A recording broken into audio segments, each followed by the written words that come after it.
What is up, you guys? Don't mind my messy garage. Today I gotta figure out why water is leaking into my fridge. I've been putting this one off for a while, but it keeps ruining things. It's coming out of here. So what I'm gonna do is start by cleaning out my freezer. This is just an old GE over under I paid 50 bucks for, but all right. So I got all the crap out of my freezer. A little background. The most common reason for this happening is overpacking your freezer. That makes the freezer get a little too cold. My stuff in my fridge has been icing up, so it actually makes sense. And it freezing your condensing line, so the moisture created by the evap isn't able to actually get down to a tray near the compressor where it's supposed to evaporate. So instead, it overflows and it basically leaks down into the fridge. On these older like over-under fridges, most of your cooling happens behind this back panel in the freezer. So what we gotta do is access it and see what's actually going on in here. Hopefully you guys can see what I'm doing and I don't get in the way too much.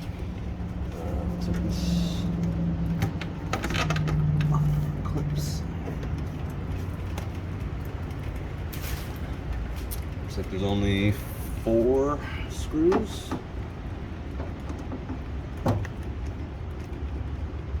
Nice cold day here in California, so I picked the perfect day for it. I can freeze while I freeze.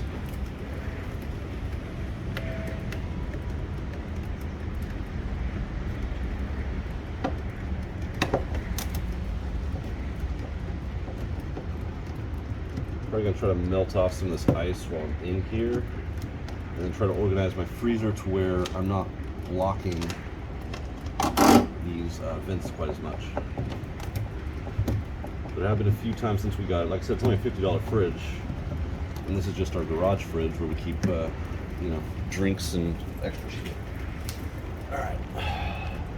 No idea how hard it is to get off.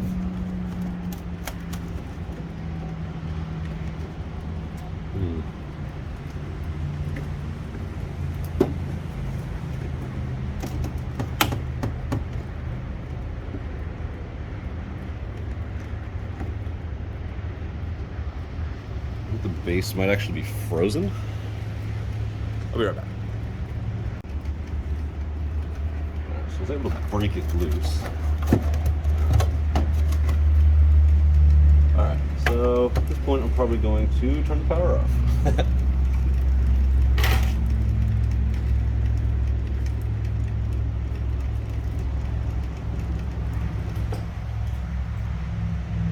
have to avoid chopping my finger off.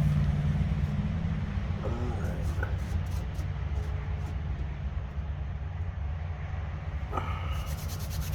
Gotta grab another tool.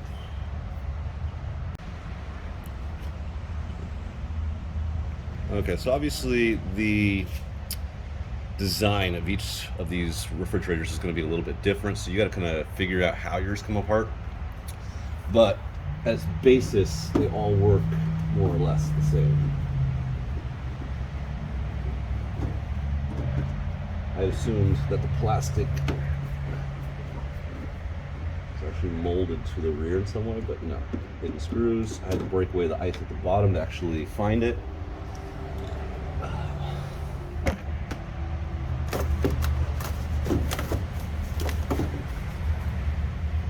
This is styrofoam down here. Not trying to break anything.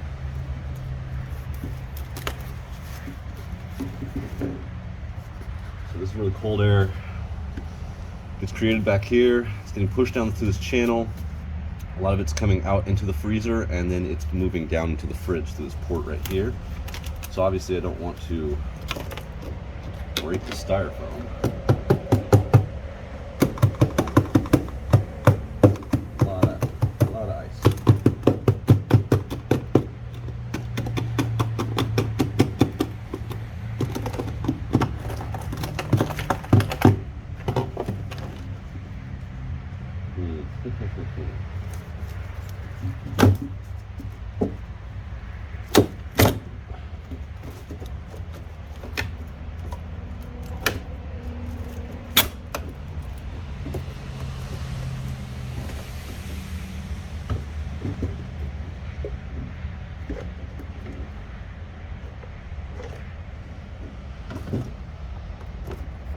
just how it goes with DIY. Every time you think something's gonna be easy,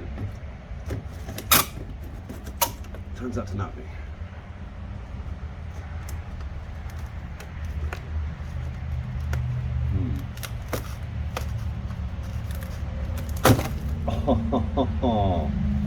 Oh, exactly what I did not want to do. Alright. Figure out how to fix that.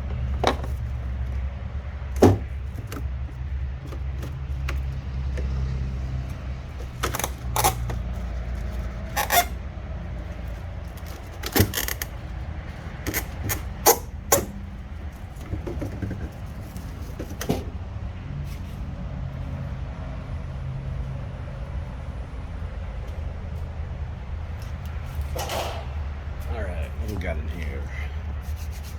So we have our main evap. Where is our condensed water?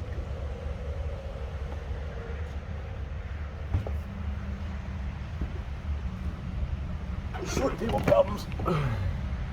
All right, yeah.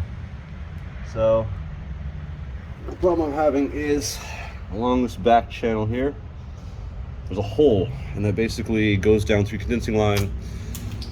All that water goes down and gets to evaporate off. Mine is completely frozen solid, so I'm gonna try to maybe break some of this out of here and then use a heating gun to open up the port.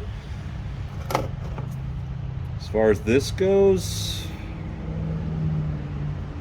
that's why God created super glue, right? All right, I'm gonna chisel some of this out and then I'll start filming some more. So originally I was gonna use hot water, but I started thinking about it and I didn't want a bunch of hot water flowing down into the fridge. There's already a lot of water here. So I'm just using a heat gun to kind of melt that little catch tray that's back here.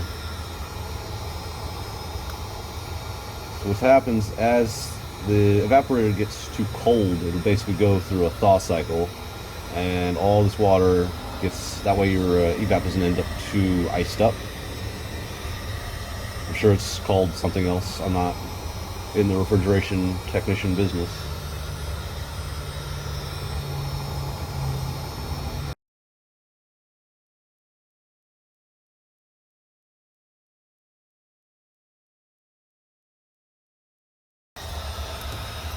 Alright, I'm gonna try to soak up some of this water.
Alright, so this thing's still not wanting to drain. I went ahead and cleaned out the whole bottom since I was already in here. Just broke up the ice and wiped it out. Now what I'm going to do is add hot water, because I can't get the heat gun where I need it. Let it sit, soak it up, and then keep repeating until this tray drains.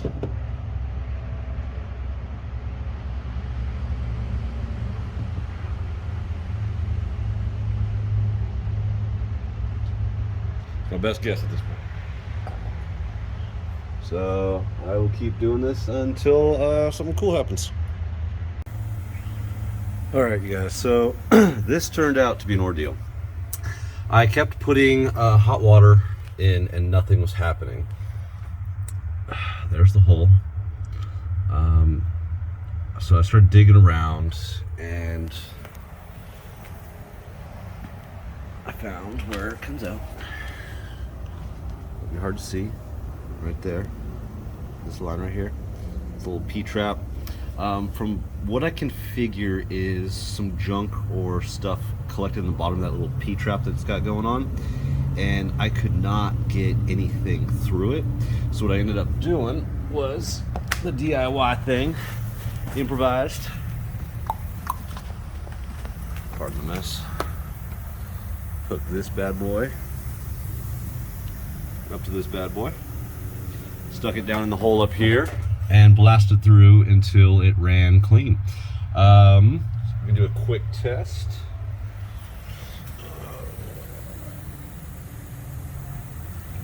Alright, a little extra water.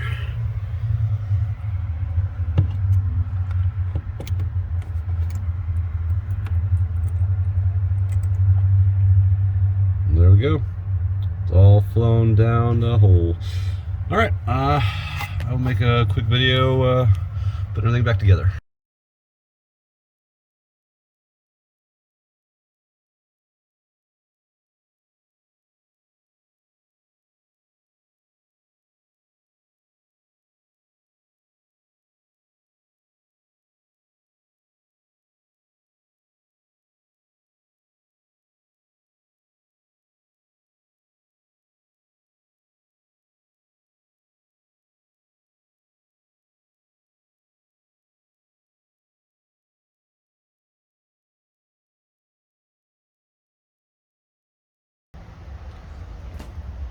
Alright guys, I hope that the video helps someone figure this out.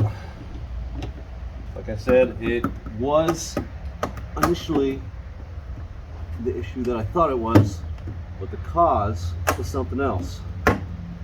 Turned out it was plugged up P-trap on the condensing drain, which inevitably backed up the entire line, which is what led to me needing to use boiling hot water for so long, was to just basically unfreeze just a very large chunk of that line, and then using the compressed air to clear the original obstruction.